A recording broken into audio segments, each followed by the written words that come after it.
Welcome to Financial Issues, where we join reality with truth, helping you make the most of your money by honoring God with your investments. Now listen in as we give you the practical tools and advice you need to become a biblically responsible investor. Welcome to Financial Issues. We're so glad that you tuned in this morning to hear about how to be a biblically responsible investor and how to be a good steward with all of the things that the Lord has trusted you to manage. Find out about our ministry at financialissues.org, about how you can defund darkness with our biblically responsible investment strategy, and how we encourage you to fund the light to be a joyful and generous giver. On today's show, we're going to talk about a topic that seems to be coming up a lot: purchasing metals like gold and silver. We're also going to talk about that August is the National Make a Will Month. So Jason MacDowell is going to join us later in the show to have a conversation about some of the things that we should be aware of when we start to do estate planning and some practical steps that we can take to get started. So let's jump right into our stewardship verse of the day today. It comes from Exodus 12:35 through 36. The Israelites had done as Moses had told them. They had asked the Egyptians for jewelry of silver and gold and for clothing, and the Lord had given the people favor in the sight of the Egyptians, so that they let them have what they asked, and so they plundered the Egyptians. You know, it's interesting that the scripture uses the word plundered here, because you think of plundered as something that happens when a people group is defeated by somebody else. The winning group of people gets to plunder the defeated foe and take everything that they have. But so it's interesting that word plundered is used here, because it's not the Hebrews that defeated the Egyptians. It was God that did it. So the Exodus is one of my favorite stories in the Bible. That's why I named my business after it. So it's so inspiring to see how God loves a group of people that are really nothing special and oftentimes act very unlovable. And he is faithful to them no matter what. Seth, what did you think? Yeah, I agree with you there, Shana. That's good. You know, as you said, God often did this in the history of Israel. I think he purposefully chose Israel because Israel was smaller and was not really, there was nothing to brag about them. And many times we see Israel actually doing the opposite of what God commanded and being very unlovable. But he fights for his people nonetheless. God defends his people as a shepherd does for his sheep and a parent does for a child. Even if that child is being disobedient, God loves his people. And, you know, not only did they enjoy this military victory over Egypt, but they also enjoyed an economic victory. They, as you said, they plundered the gold and silver of the Egyptians. So they got like a double win there. And so it mentions there, Shana, the gold and silver. And I know you said we've talked about this quite often, these ancient metals. It leads to our question for the day: should I purchase metals? And so after somewhat of a short risk-off episode we had recently, a lot of people are worried, as we've seen on the show even, that there may be a market crash worse than 2008 coming. I heard recently Warren Buffett actually sold his Apple stock and the stock in his own company. Bill Gates has sold stocks. Many people are predicting it. Could you speak to this fear, Shana? It seems to be haunting a lot of investors today. Sure. Yeah. Well, many people have been predicting it for a long time. Yeah. And eventually, you know, given it enough time, they have a high probability of being right at some point. We just don't know exactly when that point is going to be. So, you know, yes, there are times when it's prudent to dial back risk in a portfolio, but then the question becomes, if you do, what do you do with it? Yeah, absolutely. And kind of along those same lines, we've been seeing gold and metal salesmen kind of been working overtime, unfortunately. What would you say to someone who's considering selling all or most of their portfolios right now to buy gold or silver? What would you tell them? So I actually did just have a real life encounter with that, with a situation in my practice. And, you know, I think metals are really a fear-based solution to a hypothetical problem. So if we are operating on what-if scenarios, we have to consider the following. And that's usually the thing that I'll ask people is, can you explain to me exactly what you think may happen or what you are afraid of happening? And, you know, if this thing that you fear happening actually happens, how is, in this case, it was silver. How is silver going to protect you? So, I get people really trying to think about that, to articulate that, and hopefully they're going to see, well, you know what, there's a lot of things that have to happen exactly in a certain order for what I think is going to happen to actually happen. And, the probability in there is very low that all of those things would actually come to fruition. So, so if it did happen, your worst case scenario, if it happens, well, first of all, the government will probably make transacting business with anything other than what their currency is illegal. So, to think that you're going to have gold or silver and that you're going to be able to still buy and sell things when, the currency collapses or whatever this doomsday scenario is in your mind. If that happens, since we're going into those hypothetical scenarios, if the government makes those things illegal, well, now you have to become a criminal. You have to break the law just to buy things on a black market with the gold and silver that you stored up. So then I think about, well, what if the government wanted to start confiscating metals? They've done that before in the history of this country. They wouldn't start by going door to door. They would go to the places where the gold and silver are concentrated, and that's in those depositories. There's if you own metals, you don't necessarily have to take possession of them because there's risk in that itself. It's that people could steal them, or they could be destroyed in a natural disaster or a fire or whatever that might be. But if the government's going to take things, they're going to go to the place that has the most first, and that's probably going to be the depositories. If the only asset left that has any value at all is metals, then that would probably be the thing that the government would start taxing. So what would happen to tax rates on metals? What would happen to tax rates on IRA distributions?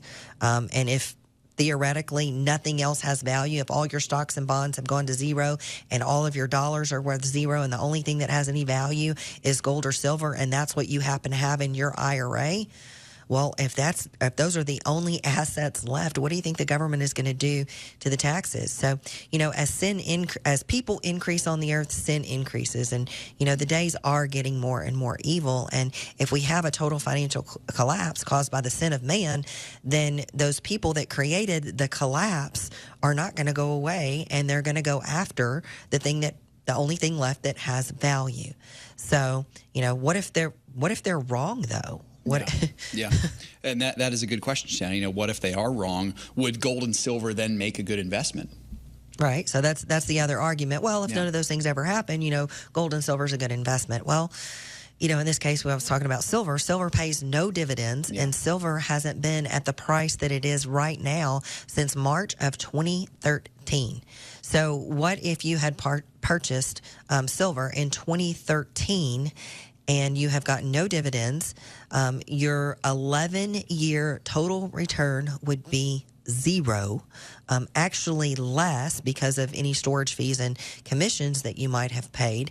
Are you going to be happy with a 0% rate of return? Well, if you say yes, I probably wouldn't believe you, but I would say that that's actually not even accurate, because inflation since 2013, cumulative inflation since 2013 has been 35%.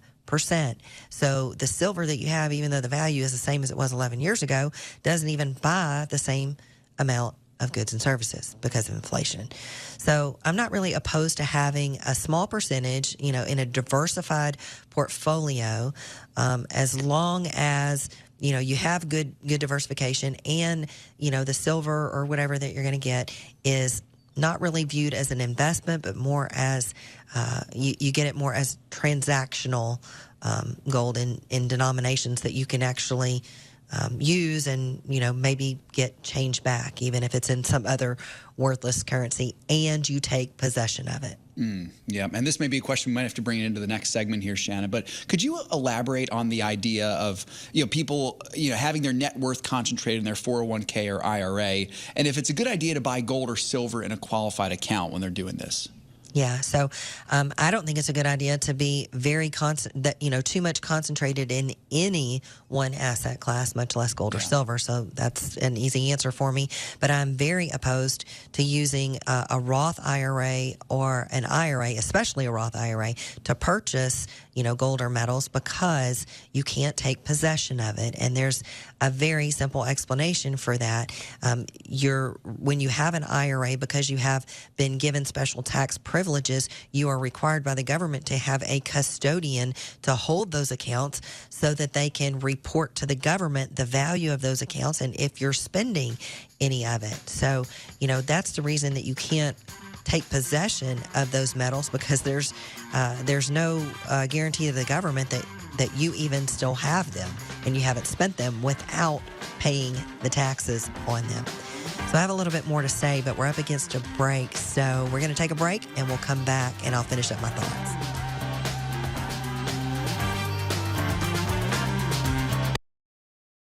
If you don't get life right, you're not going to get all the other issues correct, period. It is the issue that impacts every other issue. Life is the central part of what keeps this republic together. It is the contract that the founding fathers passed down through multiple generations. Life, liberty, and the pursuit of happiness. You don't have life, you don't have a republic. There is a temptation out there right now. And I want to just tell you we must resist it. There's this temptation that we cast this issue aside. How does that honor God? It doesn't. And if it wasn't for preborn, I would be super just confused and depressed, because there has never been, in my opinion, a more disjointed time in the pro-life movement. We need a machine to go up against the Planned Parenthood beast. Like, we have to play offense against the pro-abortion forces in this country, okay? We have to play offense. And preborn does it in this compassionate, merciful, godly way that is just so inspiring and amazing. There are moments in life that define us. Choices determine the courses we take. Choices that create life, or those that save a life. And some make life worthwhile. There are decisions to stay or to go, to remain the same or to grow. Sometimes we pray and make peace. Other times we take a stand for what we believe. In celebration, mourning, triumph, and defeat, we are invested in every decision we seek. Despite differences, we have one thing in common: the desire to do all for the glory of God. Keep your wallet aligned with your heart and your investments in harmony with your faith. Timothy Plan, biblically responsible mutual funds, ETFs, and retirement plans. Before investing, carefully consider a fund's investment objective, risks, charges, and expenses contained in the prospectus available at timothyplan.com. Read carefully before investing.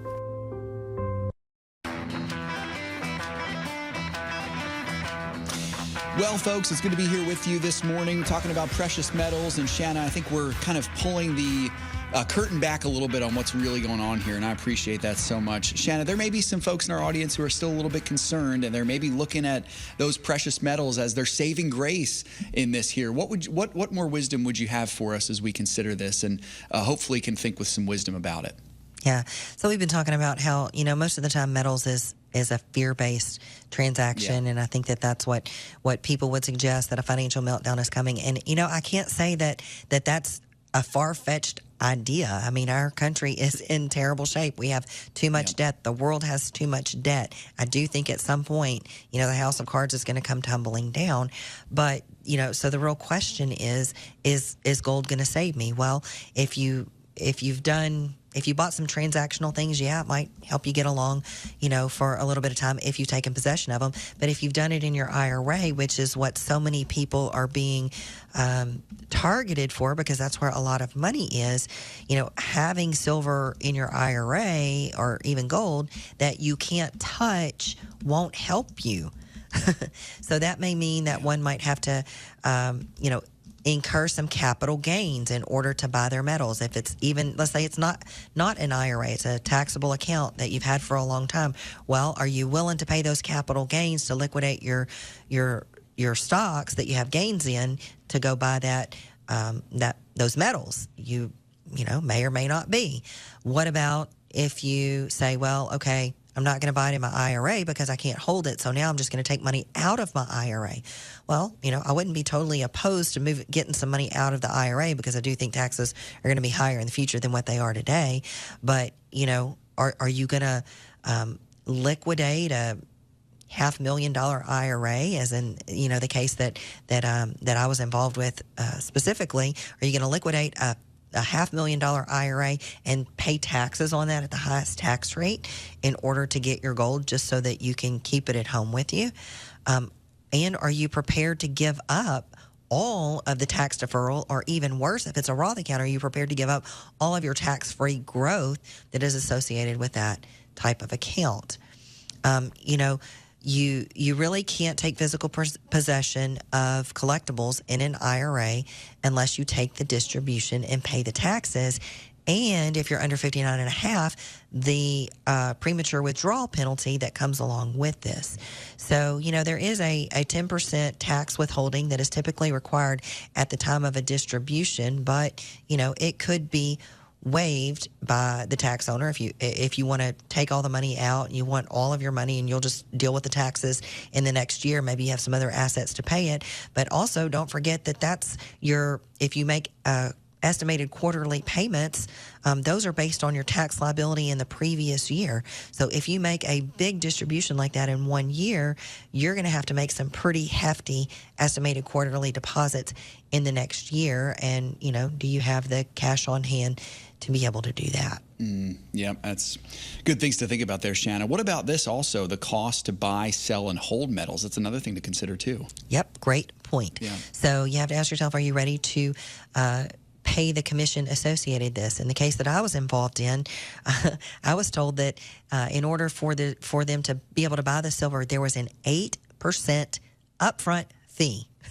And they didn't even blink an eye about that. I have conversations all the time with people who think, 1.25% is too much to pay someone to manage their portfolio, or people who hesitate to buy mutual funds because you might have to pay a 5.5% one-time fee. Well, 8% on this $500,000 transaction, this would be a $40,000 commission. So are you prepared? Are you that convinced that this is the right thing to do? And of course it was made better because when you sell it back, you're not going to be charged anything to sell it back. And we guarantee that we'll buy it back from you, so on and so forth. So you have to think about the person that is pitching this to you stands to make $40,000 if you take their advice with no service. They make the sale. There's no service, no hand holding, no answering your questions about, is gold still a good thing to do? Or, I'm expecting this person to tell me if I need to make a change. Nope. No conversations about performance, no financial planning, just, 8% for that. It takes, in my practice, it takes me over 8 years to make that same commission. And I'm providing service along the way. I'm managing money. I'm doing financial planning with my clients. I'm answering their questions. I'm doing a lot of hand holding, especially during times like this. That's good stuff, Shana. Last question here. Use the phrase, you eat your own cooking. When it comes to the FISM strategy, that's really good. Obviously, our strategy does not include an allocation for metals. So I'd love to hear this. Could you share with us whether or not you personally own any metals? Yeah, so I do not. I can't say that I haven't even myself considered it over the years. And if I did, it would be that in the transactional denominations or, in things that I could hold, the same advice that I always give. But personally, I have never been convinced enough that that's the thing to do to actually act on it. So the things that I have the most confidence in are the things that we own, since I invest my money the same way that I do for my clients and for the strategy that we give to the partners. To take that a step further, just about all of my income is derived from the value of what my clients are invested in.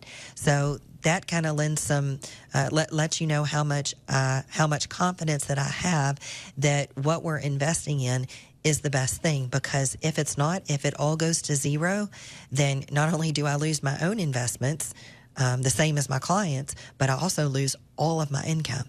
So that's how much confidence that I have in our asset allocation and how much I don't care if it all goes away. America probably has a much better chance of getting to a state of repentance if we were in the same position that the Hebrews were in, had nothing and in slavery, than we have now of coming to repentance in this state of prosperity that we live in.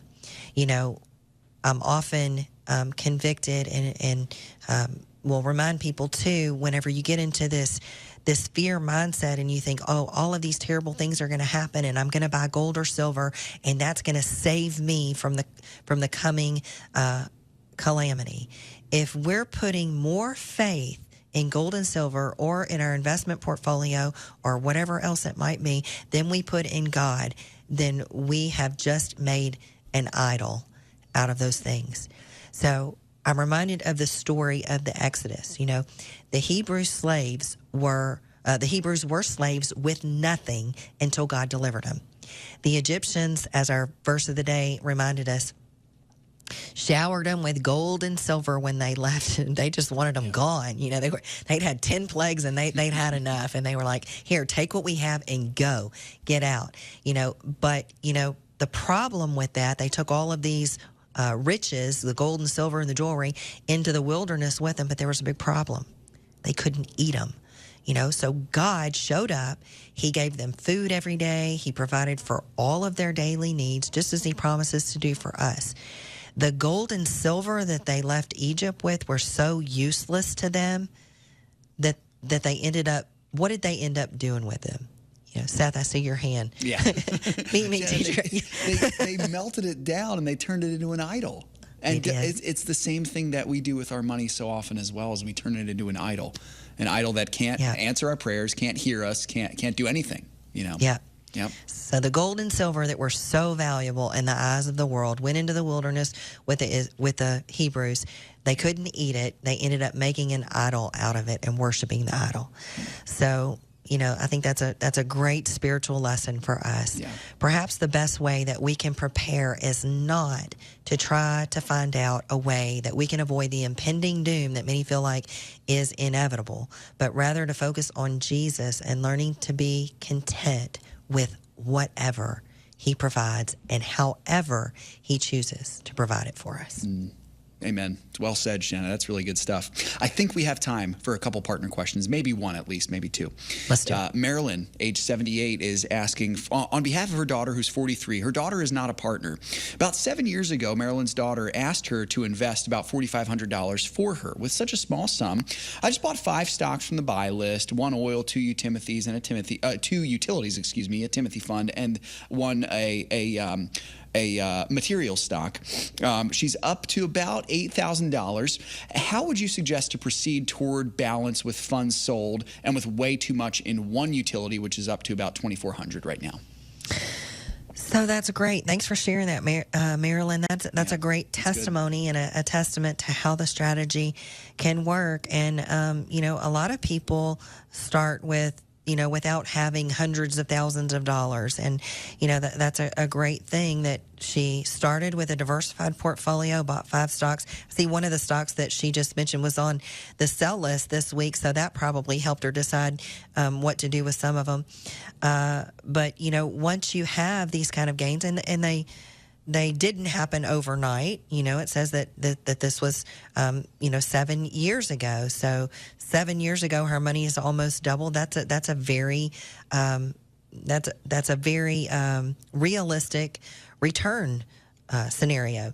And so, now that the money is growing, and you mentioned that you're overweighted in one of the positions. You don't necessarily have to sell the whole position, but it might be a good idea to pare it back. So we've issued a sell alert on one. If you pare back some of your holdings, you're going to have some cash to do something with it. There's not a place for it right this second. It's unusual that we have almost nothing on the buy list, and that will change. I don't know the timing on that, but that will change. But I would say just stay tuned and use that portfolio tracker. That is the best tool that we have available for partners. I really don't even see how people can even manage to execute the strategy without it, because it gives you a very straightforward way to look at the holdings that you have in comparison to the targets of where you want to be, or the model that you're following, and that's going to give you a very clear picture of what needs to be trimmed back, and then where those that additional capital that cash that's been created, where that needs to get deployed. So, great question. I'm so glad, Marilyn, that you're sharing that with us. Absolutely. That's awesome here, Shana. Let's take a quick look over at what is happening on social media if we have time, and if my social media decides to work here, which looks like it does. Terry is asking quickly, if you can only buy an iShare with a financial advisor, why have iShares been on the buy list? Because I've been told that you can buy them in discount brokerage accounts. So there's some verbiage up there on the website, too, that says if you can't buy the iShare, then do the A-Share. Yeah. So good stuff. Well, folks, if you are listening to a short version of the show, we encourage you to hop on over to Financial Issues and get the full show. For the rest of you, stick around, because we're going to be back with my friend Jason MacDowell, and we're going to be talking about estate planning and some practical steps that you can take.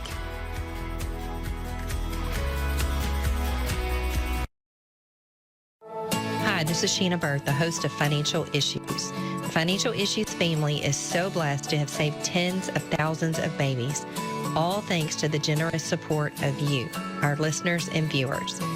For $140, you can sponsor 5 ultrasounds. Please go to preborn.org, that's preborn.org, or financialissues.org, and click on the Preborn logo. Save a baby, save a life.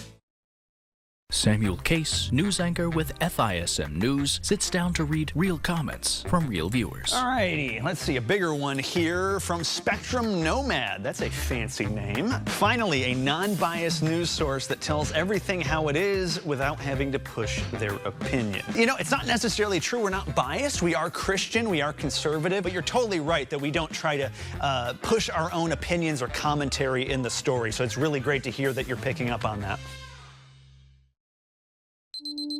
When it comes to money, I always have so many questions. I never know where to go to get answers to those questions. They never really teach you this stuff in school, like some of the best ways to handle it, how to save, when to invest, where to invest, even just what to do with the money. And if I put it in the stock market, what's the best way to protect from losing it all? That fear can be paralyzing. You don't really know what decisions to make. As a Christian, I don't want to give my money to people who are going to use it for things that God hates. When I discovered Financial Issues, it was like a burden was lifted off my shoulders. Not only did I gain access to a simple investment strategy that I can manage myself, I also have the peace of mind that my money will not be going to companies that actively promote things that God hates. Financial Issues has allowed me to experience peace in my investments. Invest your money in a God-honoring way. Go to financialissues.org.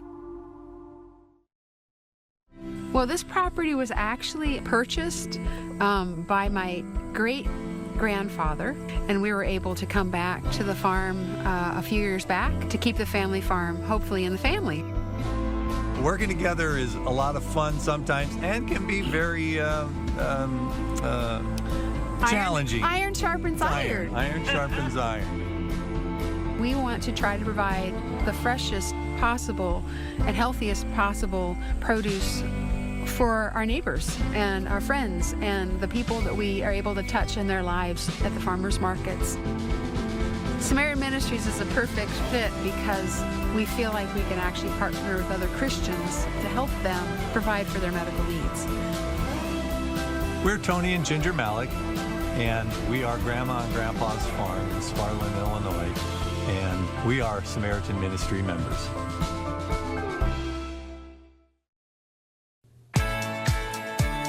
Securities offered through G.A. Reppel & Company, a registered broker-dealer and investment advisor, member FINRA and SIPC.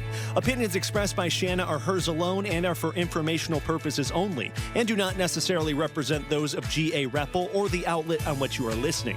You should consider how the information applies to your situation prior to personally implementing it, and consult any financial professional you work with to make sure it's applicable to your financial plan. Welcome back to Financial Issues. We're so glad that you joined us today. And if you were listening closely to that disclaimer, it not only applies to me, but to my next guest. So I've got Jason MacDowell coming back on the show with us today. Jason is my friend and a colleague. We work very closely together, and he has been a fan and follower of the Financial Issues Strategy for a long time. And, he works with me to help clients who don't want to be their own do-it-yourself estate planner or financial planner and portfolio manager. So welcome, Jason. Thanks for being on the show with us again today. Thanks for having me back. I appreciate it. Yep. Well, folks, one thing that we get asked about a little bit, but I don't think we get asked enough, is about estate planning. Because estate planning, I think for most people, it seems like something that only 70 or 80-year-olds really need to do. But that's not true. It is for everyone. In fact, even if you don't have a will, you have likely already done some estate planning, whether you know it or not, and whether you've done it well or not is another question.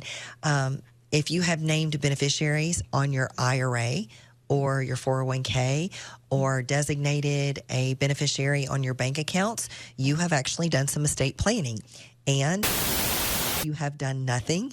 You have planned to do whatever the court says that they will do with your assets. So, one of the first things that we need to make a distinction about is which assets are probate and non-probate. So if you have a will, it controls all of the assets that fall under the jurisdiction of the will and that are settled when the will is probated. But it's very likely that you have some assets or accounts that will not fall under your will, even if you have one. That may be a little bit of good news for those of you who don't have one. So your IRA, your 401k, your employer plan at work, life insurance, if you have annuities, those kind of assets are non-probate assets, and they get passed according to the beneficiary designation that you have set up. So when people get a chance to designate beneficiaries, hopefully they do that. If they don't, then it just goes to their estate, and then it defaults to whatever their will says. Or if they don't have a will, it goes to the court and is split up according to the laws of the state. So, most people will be diligent enough to at least name their spouse if they're married, or maybe a parent if they're not married, or a sister or brother or something like that. But some people actually go a little bit further and name contingent beneficiaries. Like, this is who will inherit the money if me and my primary beneficiary die at the same time or shortly after. And they'll list other people. So for married people with kids, that's easy. They usually say, well, it's my spouse, and then it goes to my kids. But there's a way that you can go even further, because as you accumulate assets, you really want to be thinking generationally as you do your estate planning. So sometimes you have an option to designate beneficiaries beyond the contingent beneficiaries by designating them as per stirpes. So, Jason, would you speak to what that means and when it's a good idea to consider it? Absolutely, Shana. So if your beneficiaries may be at the age of passing on your accounts, adding per stirpes will help pass that down to the next generation, or staying in the generation. So per stirpes is just designates who will inherit assets if a beneficiary dies before the person who probably owns the account, or in other cases created the will, passes. Mm-hmm. Good. We're not any. Oh, sorry, go ahead. In English, I guess kind of that means, like, if I say my spouse is my beneficiary, my kids are my contingents, and I mark per stirpes on my kids, it means that their share of the inheritance is actually going to be passed to their children. So, not every account that we have has the opportunity to do that. But, if that's what your wishes are, then that's a great, easy workaround, to doing that. So what about like in the example that I just gave, my kids are 11 and 13. So they are not responsible enough to handle money. And if they inherit money, the court's going to decide who gets to handle the money until they become of age. So, if you don't designate who gets to make financial decisions for the minors, the court is going to do it. And likely it will be their parent. So what if your what if your son is your beneficiary, your son dies, and his ex-wife is appointed by the court to handle the money for the grandchildren?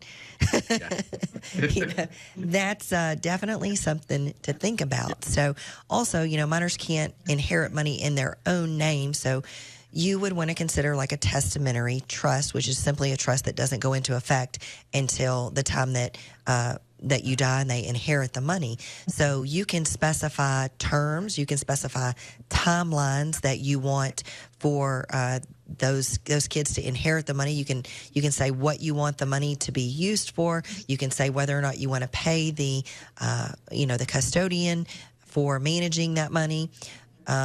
And you can potentially protect it from any future divorces that your kids might have in some states, like Texas. I know that inheritance are considered separate property, even though it's a community property state, as long as you keep it separate. And a testamentary trust can do that. So, Jason, what if you don't have time or the financial resources to hire a lawyer and get these, get these specific, documents in place? Are there any workarounds?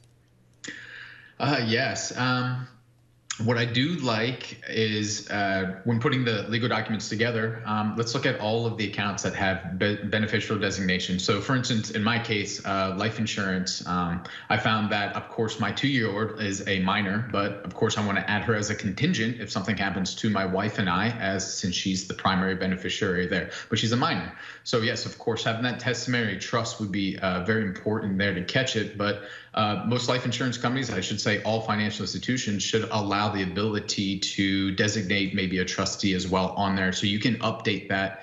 Most of these companies have the ability to update things online. If you're comfortable with that, at least for me personally, I was able to do that. I was able to add a trustee for the benefit of my 2-year-old if something happens to my wife and I. So I can at least update that for now as a workaround. It was cost effective because you just update it online. But of course, the recommendation is making sure that your estate planning attorney has legal documents put together to match your plan as well. That's really the better fail-safe, but that's a cost-efficient workaround as well. Yeah, good. Well, share your experience. How did you find out that was even an available option? I just moved, for one thing. So updating my address, I update my address on all of my legal, accounts, if you will, bank accounts. Of course, life insurance is a big, important one because if they're still mailing checks, I want to make sure it goes to the right place, connected to the beneficiary. So when I did that, I was like, I better add my 2-year-old on here as well as contingent and make sure that's up to date. So of course you add in the social security number, identifying information. And then of course it was a drop down because it looks at the date of birth, and it allowed me to type something in. So I was like, of course I'm going to write something in, but of course I want to make sure that legal documents are also there to do a catch-all behind all of that as well, to make sure that's put together. So that's how I found out with that. Good. So, you mentioned sort of stumbling upon this information, as you went to update your address and everything, you found out that this was an option that was available. And so that brings up a good point. How often should people check their beneficiaries, and, what kind of accounts should they be checking? Start with the liquid and local, as we like to call it. I say start with your checking and banking account. That's probably the most easily accessible account to make sure beneficiaries are up to date, and of course addresses and information. I like to start there. That's what you use every day to pay your bills, and from that point, then of course investment accounts if they're being managed with your with your financial advisor, or if you're managing it yourself, start there too with the bank accounts, and then kind of go through all of your assets. Anything that can have a beneficiary designation to it, start there and start updating it and make sure that's completed. And then if it needs to go to the legal documents from that point, of course, update that and have it reviewed with your attorneys from there. So. Great. So you and I, when we're meeting with clients at least once a year, we're going through and we're saying, hey, here's what we have on file. Is this still accurate? And but if you don't have somebody kind of reminding you to do that, every time that you get an opportunity, I think it's a good idea to review those beneficiary designations, and then also other life events might trigger you to do this. So, if it's unfortunate, if you have a divorce, that would be a time that you would want to go and check. If your spouse dies, or if if you have something more joyful, if you have more kids, that's another good reason, or more grandkids, that's another good trigger to help you remember to do that. Well, I'm so glad that Jason got to join us today. We hope that you learned something new. I hope that we gave you some things to think about, and I hope that we have prompted you to go review the beneficiaries on your own accounts. Well, stay tuned, folks. We're going to be back with more financial issues right after this break.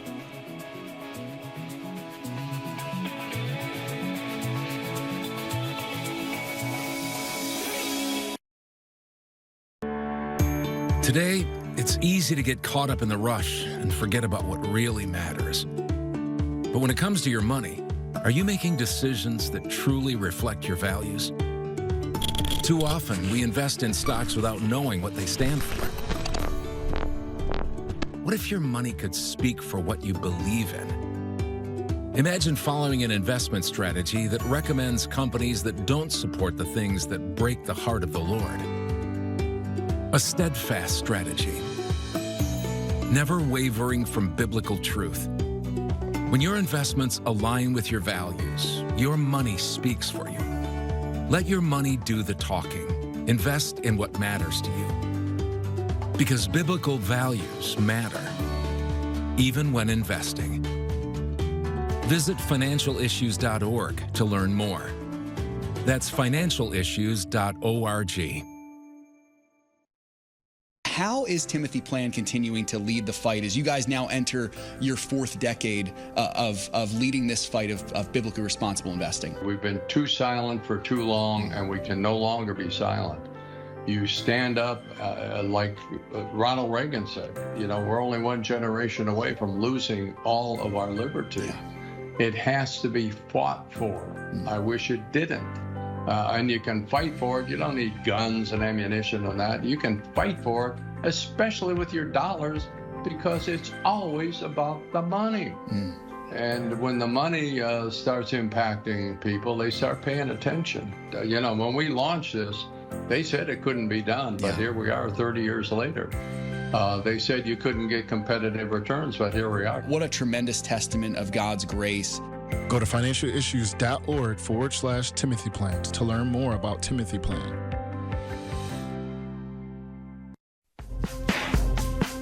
The opinions and recommendations expressed on this program do not necessarily represent the opinions of the station or any of the program sponsors.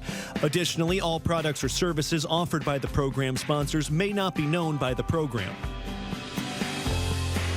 Welcome back to Financial Issues. I've got my friend Jason here with me again because we had so much more to say in that last segment and just not enough time. There's so many things to consider when you're doing estate planning, whether it's like an official capacity when you're in a lawyer's office or whether you're just thinking about naming beneficiaries and different things having to do with your brokerage accounts. And, since this is a do-it-yourself program and lots of people just have discount brokerage accounts, these are some things that most likely nobody's going to remind you of, and that's why we want to be here and be a source to help you think outside of the box and think of some of these things. So we hope that we have sparked some good conversations for you and your spouse, or just for you to think about if you're not married.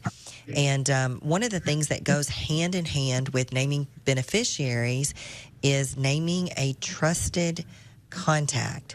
So when we're bringing on a new account, a new client, we gather a lot of information about a person, their financial situation, all of those things. But we also ask them to provide us with a trusted contact. So that's not someone that they're really giving us permission to discuss all the details of their financial life with, but it is someone that we have been given permission to contact, and we've been given their contact information so that we could call them if we're having trouble getting in touch with our client, or if we start to notice some changes in our client and we're just not sure if they're having some mental capacity issues or things like that. So it's someone that we could call and say, hey, is, Mr. Doe okay? Is there anything that we need to know about his health status or his mental capacity? It's just someone that they would trust. So sometimes this can be confused with a power of attorney. But Jason, would you kind of speak to the differences there? Absolutely. So with trusted contacts, sometimes they are the same person, at least in private practice, as someone who has power of attorney. But the power of attorney has special privileges, or I should say authority, if it's listed in the legal documents. So power of attorney can be given, at least in our world, gives that individual permission to request either, once processed properly on our end, request for either withdrawals out of accounts of the other individual, or to execute some sort of trades or anything like that. So it gives some financial responsibility from that standpoint that we can actually legally follow. Whereas a trusted contact is really just someone, as you mentioned, someone we can contact in case there's something going on with the account owner that seems a little bit out of place, or if we can't get in contact with them. Sometimes they are the same person, but that's where the legal line pretty much is drawn. Right. And just like beneficiaries, you should review who you have listed as your trusted contact periodically, because it could change. And the reason these trusted contacts are even a thing, like we're required to ask clients for this information or have them, sign off that they don't want to give us one or that they don't have one. But the reason these trusted contacts are such a thing now is because of elder abuse. And, Jason, speak to that just a little bit. Exactly what is elder abuse, and what are some things what are some red flags, some things that we should look for? Yeah, elder abuse could be calling into us and giving us, a request that is completely out of the norm, or something that just it seems a little bit odd. It seems a little bit rushed too, frantic.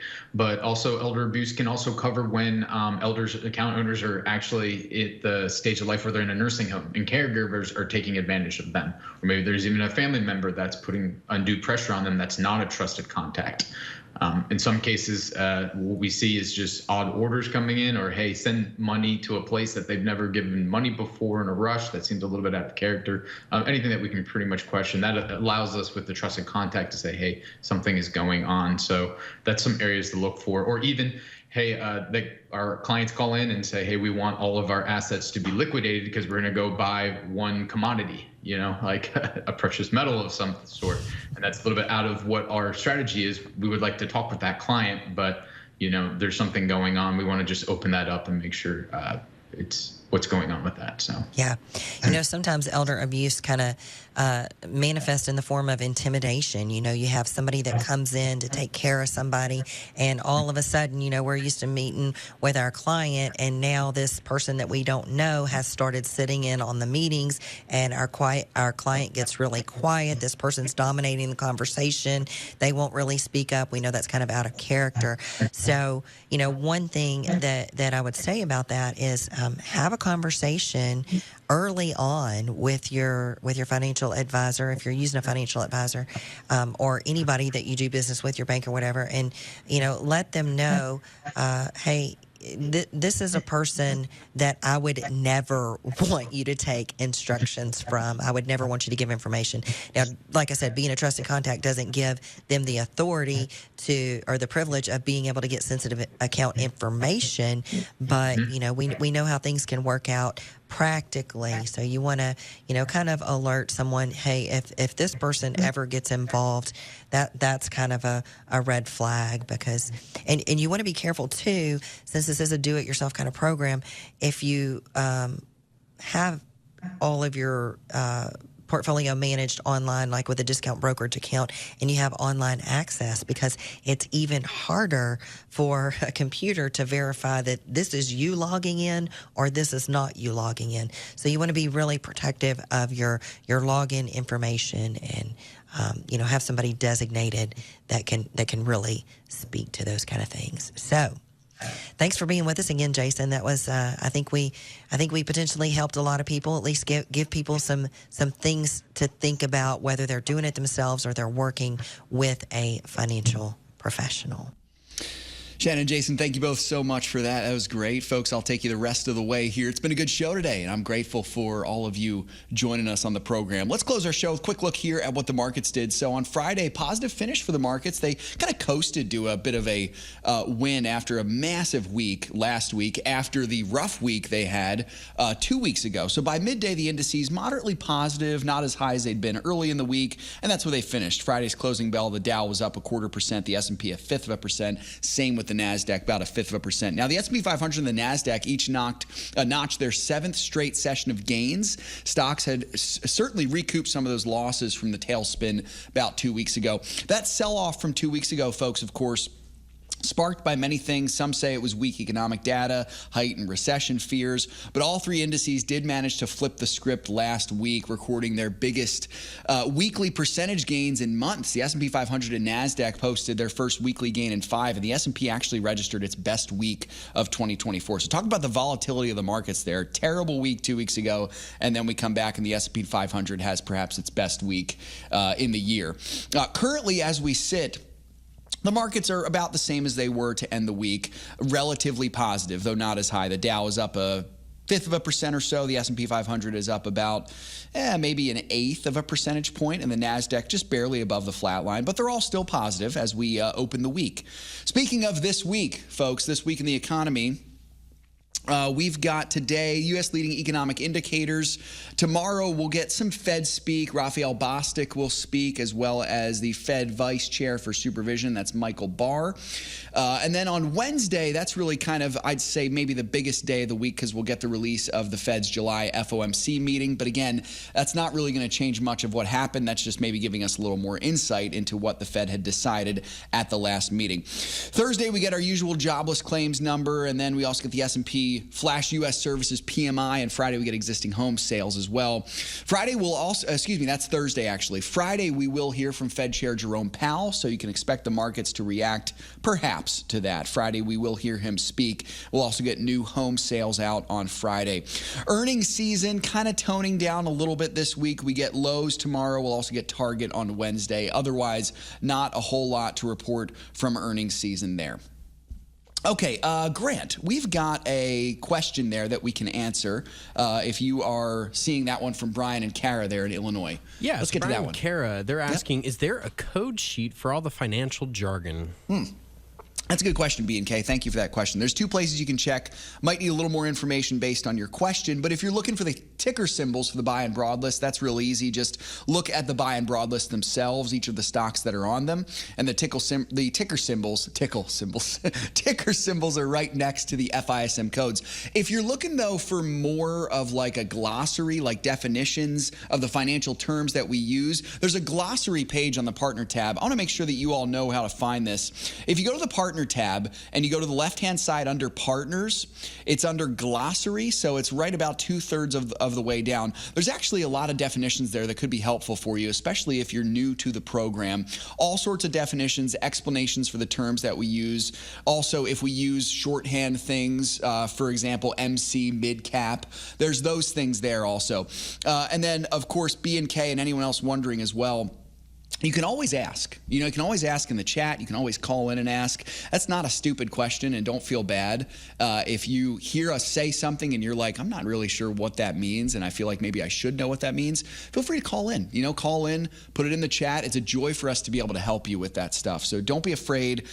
It's wonderful to see you learning and understanding these things. And I'll tell you all, I'm learning and understanding as well. So we can do that together. I think that'd be good. Boy, it was great to be here with you today, folks. God willing, we'll do it again tomorrow. I hope you'll join us for the program. Great to see so many of you on the chat as well, by the way. The chat was lively today. It was really fun. We were talking about gold earlier in the show, and of course we also were talking about everything from coin collections to the models that we're using to historical stuff. The DNC is beginning today, so that's always an interesting topic of conversation. I'm sure we'll be hearing more about that on FISM News tonight. But until next time, folks, remember, it's all His. Let's be found good and faithful stewards with the money that God has given us. And Lord willing, we'll talk to you tomorrow. Have a great day.